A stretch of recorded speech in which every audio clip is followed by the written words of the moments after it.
এইদিকে আগে ধরে তারপর ওইদিকে দাঁড়িয়ে তারপর ধরতে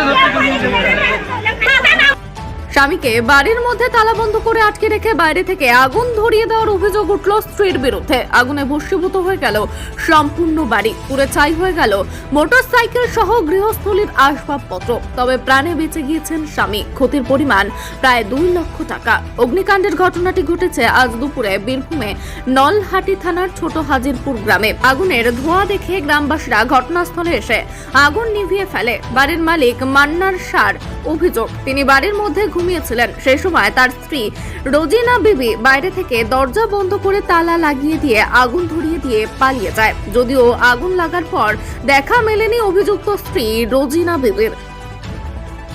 একটি অগ্নিকাণ্ডের খবর পেয়ে রামপুরহাট থেকে ঘটনাস্থলে পৌঁছায় দমকলের একটি ইঞ্জিন। খবর পেয়ে ঘটনাস্থলে পৌঁছায় নলহাটি থানার পুলিশ। ঘুমিয়েছিলাম, ঘুমের গাধা বাহির থেকে আগুন লাগেন, আমাকে তালা কুলুম মেরে পালাইছে দড়ি। আচ্ছা, ঠিক আছে। ছেলেপিলাকে আমি শুনছি, ছেলেপিলে কারেন্টের তার ধরিয়েছে। এদিকে হাতা নামি নিলাম। আচ্ছা, এদিকে পানি, গোটা গান লোককে ডাকছি গো, লিভাও পানি।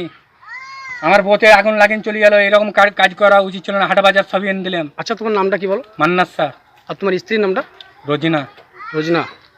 বাড়ি মানে মেয়েটার বাড়ি কোথায়? বাড়ি হচ্ছে বিধপাড়া। বিধবা, ঠিক আছে। আচ্ছা, তোমার বাবার নাম কি? উদু স্যার। ঠিক আছে। গ্রামের নাম কি?